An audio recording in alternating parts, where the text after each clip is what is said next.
Welcome in to the New Orleans Pelicans Podcast, the official podcast of your New Orleans Pelicans. A podcast dedicated to everything you need to know about the squad. Hear from players, coaches, broadcasters, and those who cover the NBA on a daily basis. It's time to flock up. The New Orleans Pelicans Podcast starts right now. All right, we continue to get you ready for the NBA draft. As always, we thank you for listening to the New Orleans Pelicans Podcast, the official podcast of your New Orleans Pelicans, which, of course, is presented by New Age Products, the official garage and outdoor kitchen provider of the New Orleans Pelicans. All right, Utah, Jim, the Jazz. Very interesting what they've done the last couple of years, and what will they do this year in the draft. To help us along with that, Mr. Tony Jones covers the Jazz. Oh, I don't know. It's been a couple of years for sure, Tony, since you've covered this team, man. Thanks as always for your time. How are you today? I'm good. Thank you for having me. Tony, I guess we could start with, I think people know the Jazz as, historically one of the most competitive franchises in the NBA. They obviously had a glorious run in the 90s, and then more recently, some of the teams that had, Rudy Gobert, Donovan Mitchell, they were teams that pretty consistently were competitive against the Pelicans and beat them in some games. But now, in this recent era, the last 3 seasons, really, they've been kind of rebuilding, retooling. How do you view kind of their outlook in terms of what's happened the last few years and where they are in their build? I think it's been slow, maybe slower than people realize. I think it's been slower than even the Jazz realized. I think the Jazz thought that by now they would, have taken some of those picks and packaged and made a big swing by now, and that hasn't happened. So they are where they are, and obviously they made a big change in the front office, bringing in Austin Ainge, and I think that's on some levels, will reset some things, but. I think this is a pretty pivotal summer, because I think this is the one summer where, the Jazz can kind of go 2 ways in terms of either going young or trying to or setting their roster up to be more competitive. So, I think that, from that standpoint, we'll see what kind of happens over the next 2 or 3 weeks. Seems like patience has been something that they've emphasized the last few years, knowing that the goal wasn't necessarily to, be a playoff team or try to win 50 games the way the previous iteration of the Jazz did, where, there was a season where they were number 1 seed and they were always, kind of at the top of the standings for a while there. But given what the last 3 years have been, where, they've been the previous 2 years they were competitive, and then they were less so the second half of the season. Then last year they had one of the worst records in the league, or the worst record in the league. Based on what happened on lottery night, where they dropped from where they were down to 5, which is similar to what the Pelicans did, where they dropped a bunch of spots. I mean, how does the fan base view kind of where they are right now in terms of the build that they're on? And I mean, was it just kind of one of those things where it was just pretty devastating, just based on the fact that they've been banking on, picking at the top of the draft, and once again, it did not happen? Well, the night itself was devastating, and the days after that, were kind of obviously, hard to deal with for the fan base. But, I think the fan base, realizes that the Jazz are going to get a good player. There are more than 5 good players in this draft. In the draft, Jazz are picking 5th. So, I think that they know how to do the math, and and they know that there's going to be somebody that's really good there for them to pick when they do pick. So, it's just a matter of, if you're the Jazz, getting this right. They have to get this draft right. No matter who they pick. Whether they trade up, trade down, whoever they pick at 5, if they stay at 5, it just has to be right, because right now, the biggest weakness for the Jazz in their rebuild is they don't have the young guy on their roster that they can point to and be like, okay, this is the guy that's going to be on the roster 10 years from now. So they have to figure that part out, and that's one of the reasons why this draft is so important to them. You mentioned that there's a couple different directions that they can go. I mean, based on what you just mentioned, is it the kind of thing where if you're a team like the Pelicans, they're picking 7th, which is 2 spots behind Utah, that you expect the Jazz to really focus on just best player available and or the guy that has the most upside and not really worry about any short-term considerations of where a player they draft might fit on the roster? No, there aren't any. There's no sacred cows on Utah's roster. Mm-hmm. So, if they, if they think that, Khan Malawach is the best player available at number 5 and Walker Kessler is their starting center, they'll draft Khan Malawach. If they think that Tre Johnson if he's on the board, if they think he's the best player available at 5, and Keontae George is at shooting guard, they're going to draft Keontae George. If they think it's Jeremiah Fears, Mm-hmm. And Isaiah Kyer is at point guard, they're going to draft Jeremiah Fears. I mean, they don't have anybody on the roster that's going to say that's going to push the Jazz off of drafting a specific player. They're just going to take the best player available no matter where he plays, and they're going to figure it out from there. We already saw this weekend where there was a significant trade with Memphis and Desmond Bane going to Orlando, and people have already started to talk about what that means as far as the Grizzlies' offseason as well as their kind of short-term future. What do you think is most likely for Utah this summer? Do you think that they're going to be one of those teams that's going to be involved in a lot of trades, or is it maybe too early to say what is the projection for that this summer? I think they'll see what's out there, and I think that they'll see, what's available to them. If they can make a move that gets them more competitive. I don't think that they're adverse to that part at all. If there isn't something out there that instantly makes them more competitive. I mean, I think that they are good with being patient. And, but no matter which way that they go, I think, next year, they're going to go out there and play really hard and try to win every game, whether it's with, a younger roster or whether, it's with a more competitive roster. But, I think, they have a treasure trove of picks. Mm-hmm. They have a lot of assets, and I think that they're going to go out there and they're going to figure out what's best for them either way. You mentioned that based on what they've drafted, the players that they've acquired through the draft the last few years, they don't have kind of like a franchise pillar or a guy that you can kind of build around.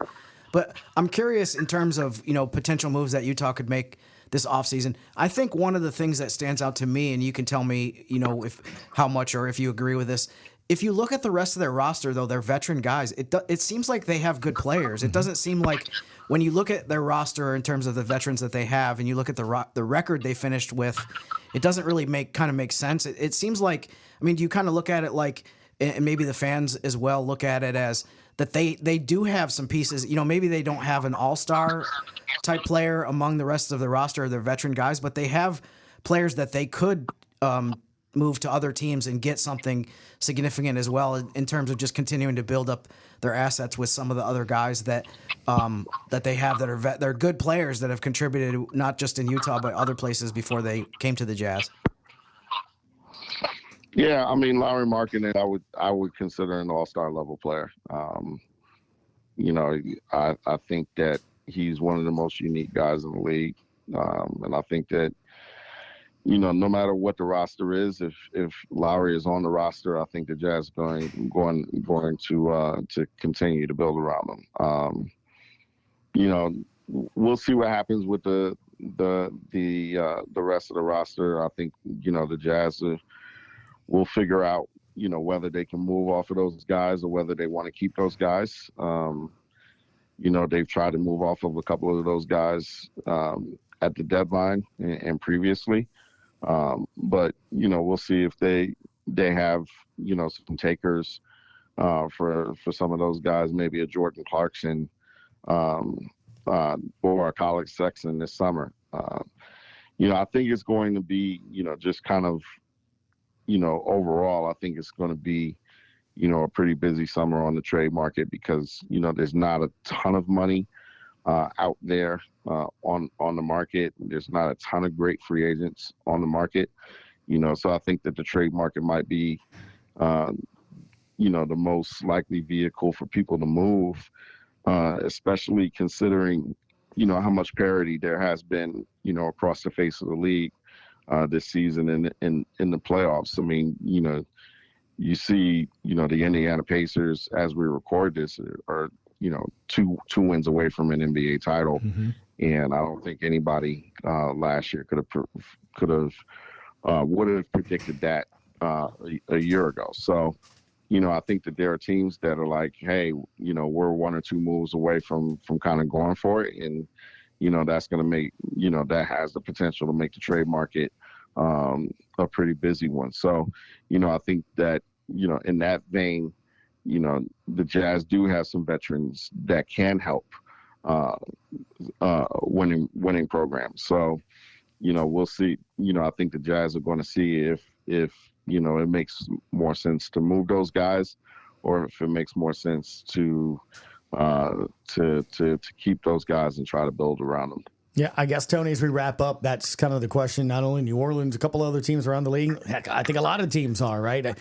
Identity. Who are you? How do you want to win? How do you want to go about your business, and what kind of team you want to become? Jazz kind of like that now? Do you kind of have an idea of what kind of team they want to be? Yeah, I think that the summer is going to dictate that. Mm-hmm. And it's going to dictate what kind of roster they're going to bring into the 2025-2026 season. I think that, they'll go out there and they'll see if there's a high impact veteran available. And if that veteran fits into where their roster is, because they have Lauri Markkanen and because they have Walker Kessler, if they can find a high impact veteran, that can, go a long way, towards making the Jazz, more competitive right away. But, if that veteran's not there, or if, the vehicle is not there for them to try to be more competitive, mm-hmm. They're not afraid to go young, and they're not afraid to be patient. So, I think, as we sit right now, what are we, 9 days away from the draft? I think that the Jazz are figuring out a way to try to figure out who they are in a sense, and what they want to do and which direction they want to go.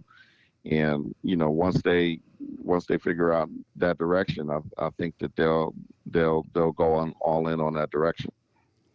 Mr. Tony Jones covers the Jazz and the NBA for The Athletic. Give a follow over on X at TJones on the NBA. Appreciate your time. As we get closer and closer to the draft, and a very interesting offseason to see what takes place in the NBA, man.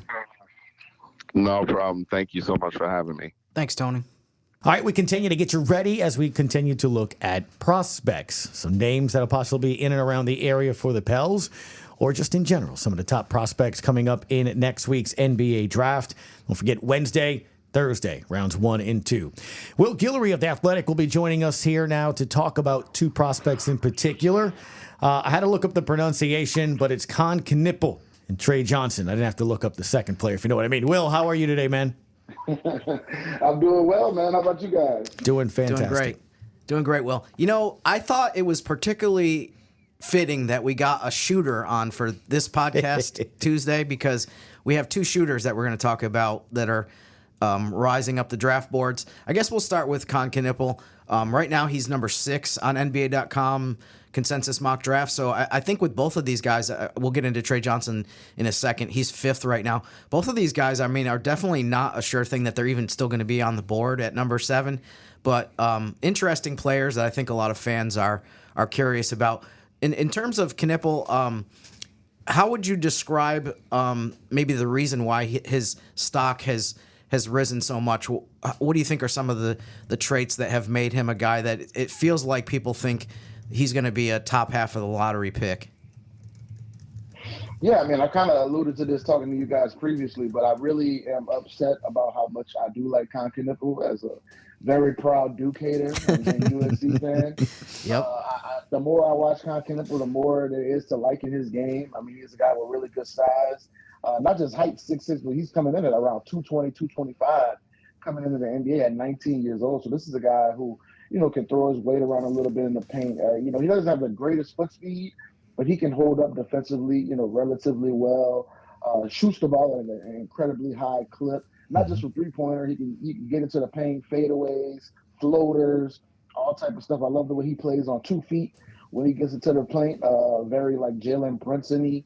The way he kind of uses his pivot foot, spins, all that type of stuff, and really understands how to play angles, play the guys who's defending him. I just really love everything that this guy brings. I think the one concern for some people is how high is his ceiling? Is he a guy who might average 20, 25 a game? I would say probably not. I think this is a guy who can play a really long time in the league, can shoot the ball, can handle it a little bit, understands how to play with other great players. We saw that at Duke playing next to Cooper Flag and all those guys. I just think he checks a lot of boxes teams are looking for, especially with today's role player. How much of the excitement, I mean, I think you just touched on this a little bit, but how much of the excitement about him and how valued he seems to be coming into this draft is it does feel like you can slot him in a bunch of different places. It's not like, you think of when I think Duke, great shooter, I think of JJ Redick, no offense to him, but he's more of like a spot up guy. This guy Knipple seems like he can really do a lot more off the dribble. He's a little stronger, maybe a little sturdier frame. How do you think he's somebody that it seems like no matter who drafts him, you're going to be able to easily find a role for a prominent role where he can just fit with whatever else you have on your roster? Yeah, I think we could go ahead and address the elephant in the room. I think a lot of people are going to look at Kon Knipple and say, okay, it's just another white guy from Duke who shoots threes, Luke Kennard, JJ Redick, one of those guys. And he's just, if you watch him, he's just not that. He's not one. I'm not saying that he can't be a great shooter. I think he will be a great shooter in the NBA. But I think he's just got more layers to his game than those guys. He's not just a guy who's going to shoot threes. He's not going to run off a whole bunch of screens, even though he can do that. I think he's a guy who brings much more versatility, and I think you're exactly right that he can fit in basically anywhere you put him. Like if you want him to be a guy who can stand in the corner and shoot threes, I think he can do that. If you want to run some dribble handoffs with him, if you want to, run some pin downs with him, or maybe run a couple pick and rolls every now and then with him, I think he can do all of that. I think he brings a lot to the table as an offensive player. I think he understands how to make the guys around him better. I mean, a lot of his highlights you watch is him throwing lobs up to Kaman Maluach, the big guy coming out of Duke last year. He had a really great connection with him, getting into the lane, throwing up those lob passes, creating for Cooper Flag. I think you saw with him last year. We see a lot of times in college where these super teams come together where it's a whole bunch of 5 stars. And it's hard for these guys to figure it out because they're all so used to being great and they're so used to scoring 30 where they came from, and they got to figure out how to make it work. And I think the one thing you saw with that Duke team last year was that those guys just understood how to play together. They weren't just individually great. They knew how to bring the best out of the team. And I think Kon Knipple was a guy who kind of personified that just as much as anybody else on that team, that he's not just a guy who knows how to get his, but he knows how to make the guys around him better, which I think adds to him as a prospect. Going through the list of NBA comparisons for him, I thought was interesting based on some of what you just addressed, where you're talking about how, he's not just a shooter. He does a lot of other things. He's a pretty versatile guy. So going through this list, I mean, we'll probably get into this towards the end today. The first name on this list is Desmond Bane, who obviously is in the news from a trade yesterday. But the other players that I saw are Bogdan Bogdanovic, Jared Dudley, Corey Kispert, Cam Johnson, and Gordon Hayward. Which of those do you think is the most fitting or accurate comparison for Kon Knipple? Yeah, I think on the high end, Bane and Gordon Hayward make a lot of sense. I think Gordon Hayward's probably a little bit taller, a little bit bigger than Kon Kneuppel coming out. But I think that's what you kind of envision him becoming. And the best case scenario is a guy who can kind of, add a little bit more ball handling to his package, being more comfortable shooting in the mid-range. That way he'd be a 3-level scorer. I don't think he has the quickness of a Desmond Bane, where Desmond Bane is able to get all the way to the rim. I don't think Kon Knipple is going to be that guy who's going to blow past people and be doing, up and under layups and stuff like that. But I think he's going to be one of those guys, like I said, who can get you, 13 to 15 a game, knock down threes consistently. When your best player goes to the bench, you can run offense through him for a couple possessions. I think he's a guy who could just be very additive to what you do as a team. Where some of these guys in the draft, you can say, man, on the good nights, they look great. But on the bad nights, they can really hurt you. I don't think Kon Knupple's bad nights really hurt you as much as some of these other guys. And I think that's what you love about him. But again, when we talk about Bane and Gordon Hayward, do you really see the all-star ceiling in his game? I kind of hesitate just because of some of the physical limitations. But I do think that he's going to be a really good player for a long time. Do we have any Pelicans comparisons from the 23-year history to Kon Knipple? I wasn't going to make it too long without shouting out my guy. I see a lot of Eichenhofer Moore and Kon Knipple, because, we obviously people will remember Eichenhofer for knocking down those corner threes playing with AD and Drew Holiday. But Eichenhofer was a guy who can get in the lanes, knock down some floaters, run some pin downs with him, can score in transition. I see some of that in Kon. I think Kon's going to come in a little bit bigger where he can kind of put his shoulder in the guys and create space, play off of 2 feet a little bit better.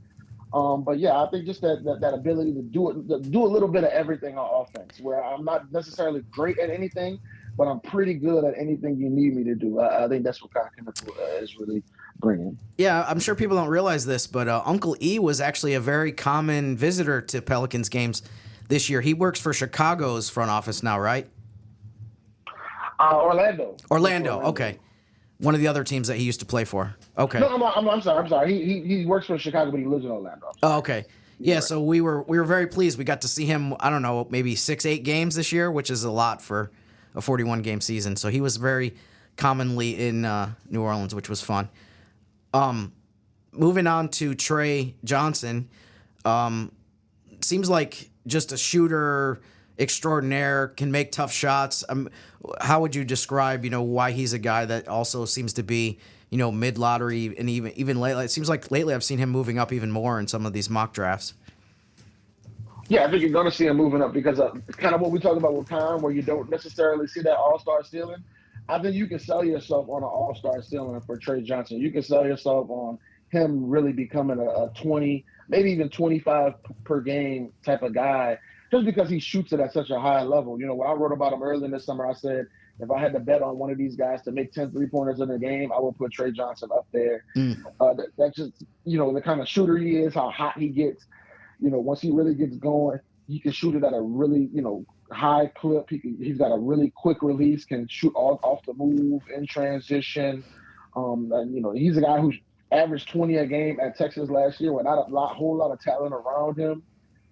Shot it really efficiently for a guy who got a lot of attention from defenses. It was close to 40% as a 3-point shooter last year.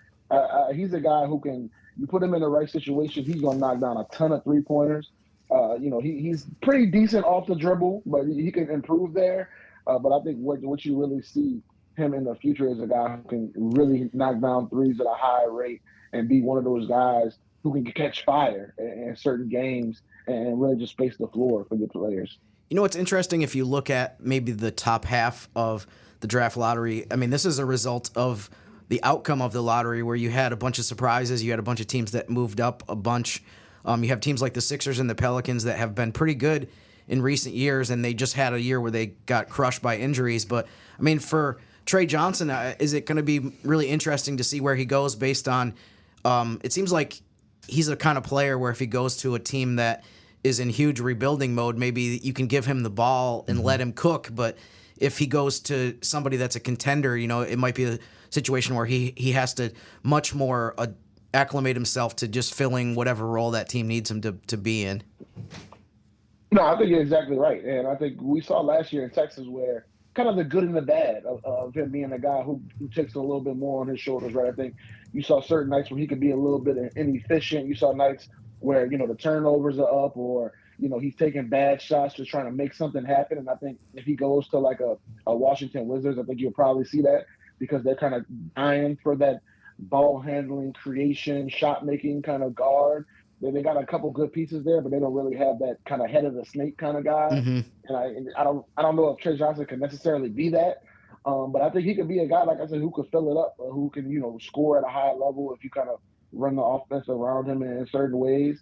He's not a guy who's going to run like 100 high pick and rolls every game. He's more of an off the ball kind of operator, off screens, running the wings type of guy, and maybe over time he could develop into that on ball threat. But I think he's going to be much more dangerous and much more effective when you're playing him off the ball, allowing him to be that second creator on the opposite side, rather than a guy who's kind of the entire defense is paying attention to him. I think that's when he's at his worst, frankly. But like I said, when he gets hot, it's extremely impressive how this dude can shoot the ball. The NBA veteran comparisons are really all kind of potent scorers, instant offense off the bench types. The list here that I had down was Tyler Hero, Norman Powell, Alec Burks, Nick Young, Cam Thomas, and Jordan Clarkson. Which of those do you like? I think the Tyler Hero one is one I've heard a lot, and I think it's one that people kind of project on him as far as his ability to because with Tyler Hero is an interesting prospect because he came into the NBA as one guy, and I think over time he's developed his game, and he looks completely different from where he was when he came into the NBA. I think last year, all-star Tyler Hero, you saw him, he's so effective in that dribble handoff game where he's able to use his speed and quickness to kind of keep defenders off balance, where he's creating on-ball some, but a lot of his action is dribble handoff where he's taking one away and sprinting the other way, or he's catching a backdoor cut and hitting a floater or hitting a jump shot.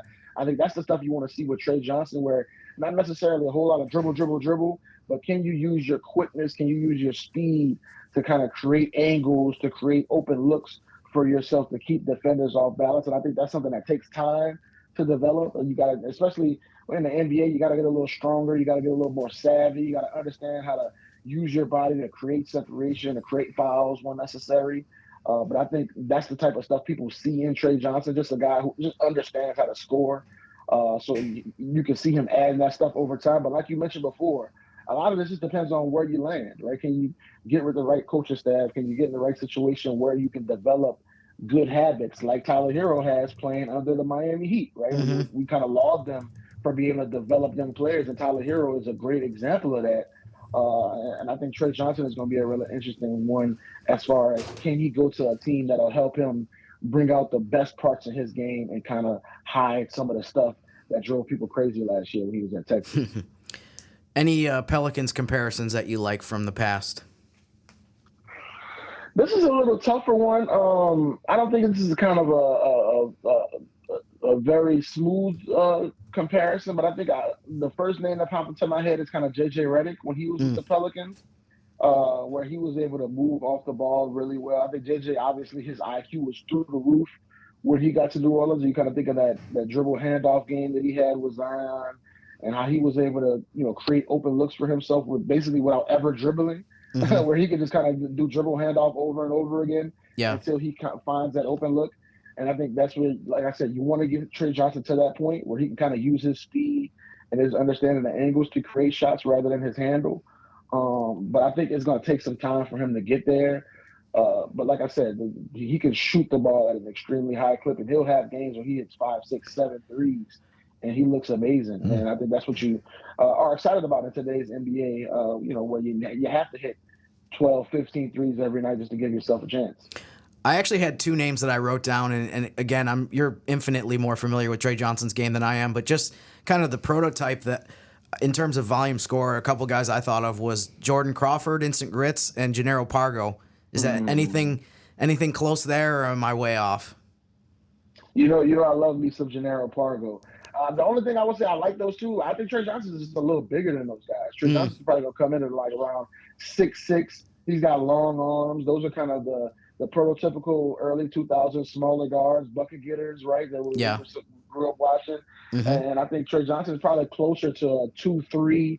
He can guard up against certain guys. So I think that's why some people are a little more excited about him than some of these undersized scoring guards.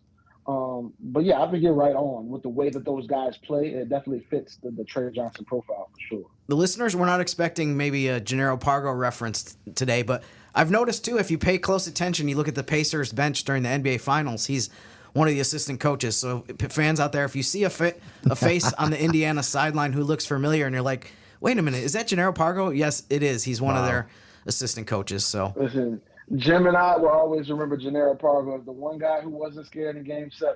That's right, 2008 against the Spurs. Up in Game 7 against the Spurs. So Pargo's always a legend in my eyes. It's funny how many times I hear people say, you know, man, he had that three in the left corner, and if he had just made that, they might have won that game. But my counter to that is always, yeah, but the only reason they were even in the game was because he went off in the fourth quarter and made a bunch of shots in one of those classic 2000s games where it was like, is anyone going to get to 80 points, maybe 90 points? So, yeah, I mean, he was such a huge part of that team throughout that season, but especially in Game 7. And to bring it full circle here, the guy we're talking about, Tre Johnson here, that's a perfect example of that Pargo game of why these guys are important, right? Where they might necessarily be an all-star. They might not be the best player on your team. But there are just certain games. You just need a guy to go get 15. You need a guy to go get 20 points in a big moment where your star player it doesn't have it, or they're double teaming them every time. And Tre Johnson can be that guy who can go get you 20 on a random night, and it can make a huge difference. And you need those guys on great teams. You just need them in the right situations, right? Jannero Pargo on a different team might have not looked as good as he did playing next to Chris Paul and David West, right? Yep. That's a good point. And you just kind of alliterated it and hinted at something we'll kind of probably recap when you give us two more prospects next time for the Thursday podcast, Will, in that I feel a lot of these prospects in the draft, especially in the first round, it's going to be about fit. What does that team that's on the clock need with a certain player? And that's where maybe that player sort of goes perhaps after picks 1 and 2. Would you agree with that? I think it's something we don't talk about enough in all drafts, honestly. I think, with so many of these guys, it's about fit, it's about situation, it's about the right coaching staff, it's about having the right vets around you. And we've kind of said this before. The NBA Finals is the perfect example. I mean, Shai Gilgeous-Alexander was not drafted by the Thunder. Tyrese Halliburton was not drafted by the Pacers. Pascal Siakam was not drafted by the Pacers. We can continue to go down the list. It's about finding the right situation, the right guys around you to really bring out the best in you as a player.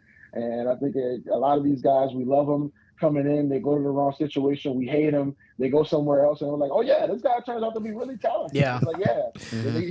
It's not that he lost his superpowers. It's just that he needed to go to the right place to bring them out.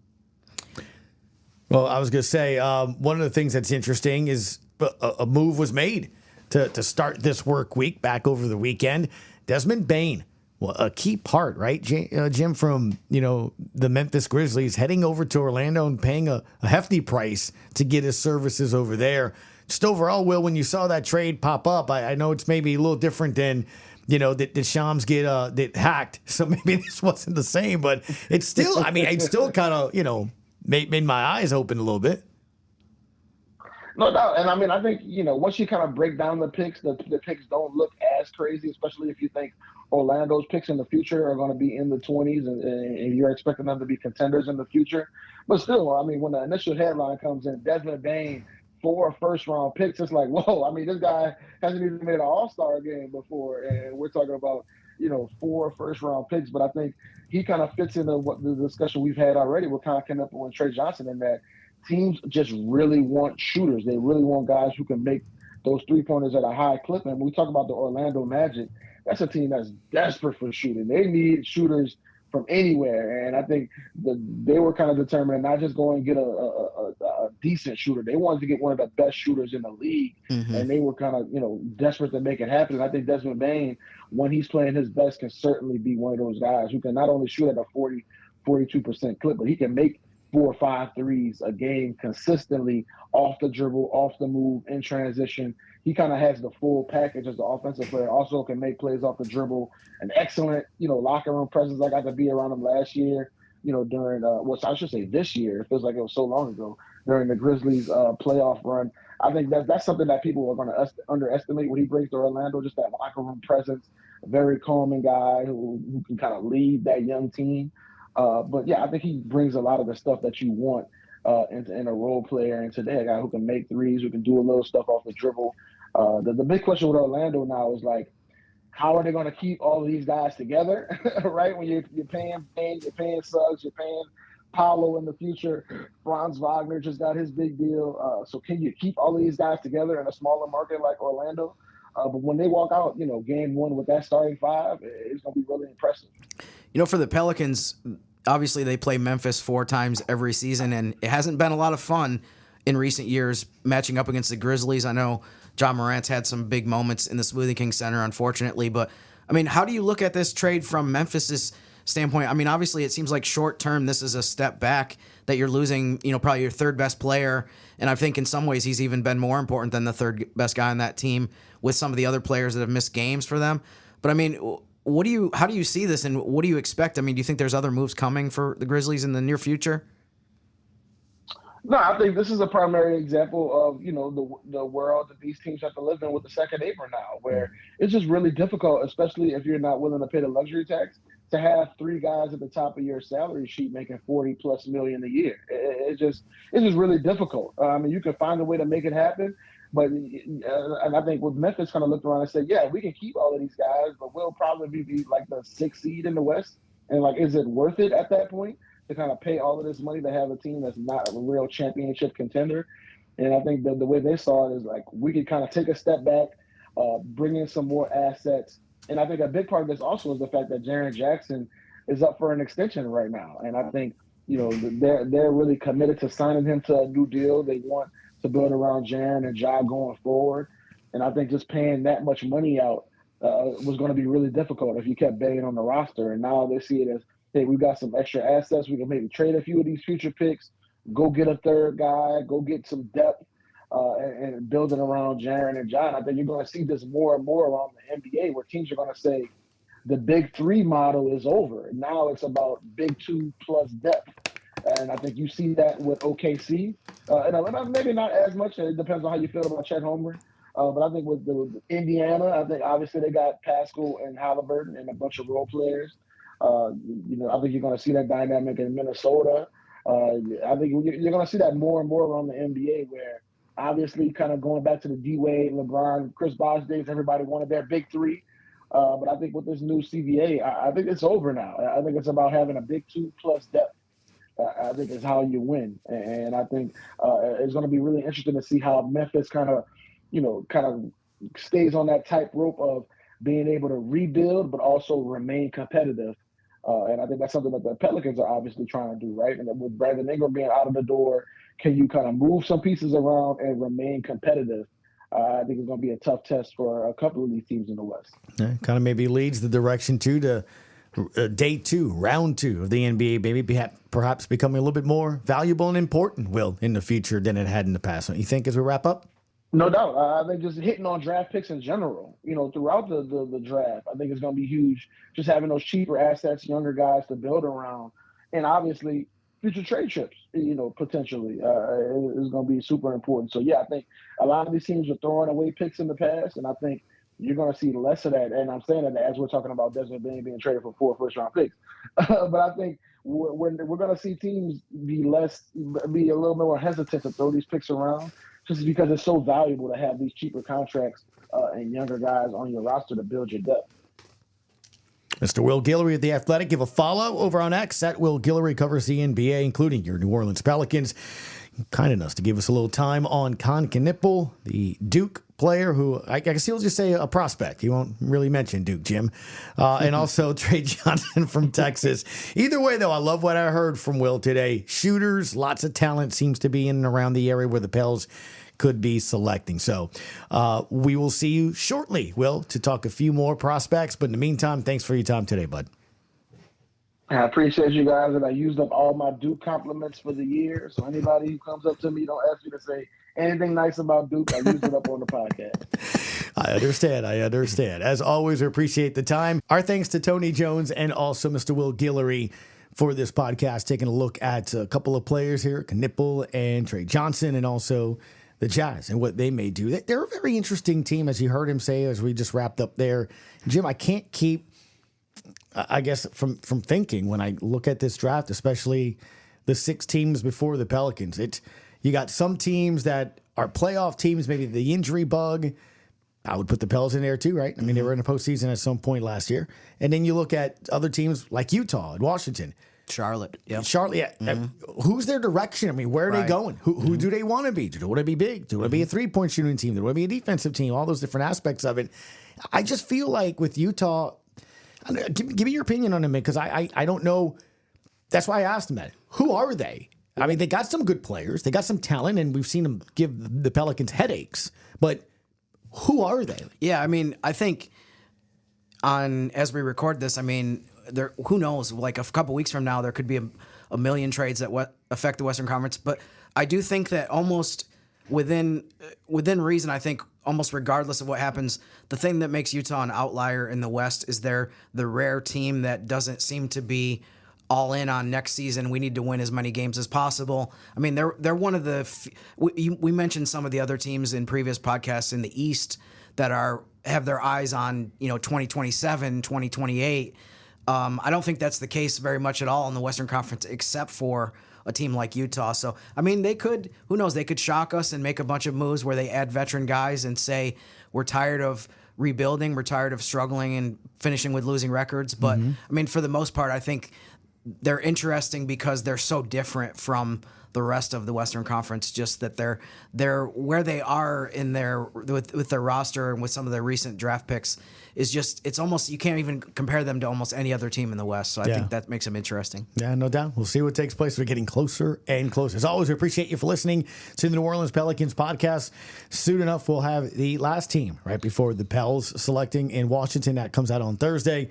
Then we're going to talk about the draft, and then after the draft, to see where everybody is at here as well. So still got some hoops to talk about here. I think August, Jim's going away for an entire month sabbatical. Are you going to go look for Bigfoot or something? Maybe into September too. You never know. But yeah, we do have the schedule coming out in August too. That is very true. We'll at least have that. But yes. Yeah, I think August will be the first month where it's a little bit quieter around here. Yeah, no doubt. A 4-part look at the schedule coming out in August. We'll see. As always, Jim, thank you. And don't forget, go and see what Jim is doing over at Pelicans.com. Our thanks to Will Guillory and Tony Jones. Thank you as well for listening to the New Orleans Pelicans podcast. Thanks for listening to the New Orleans Pelicans podcast.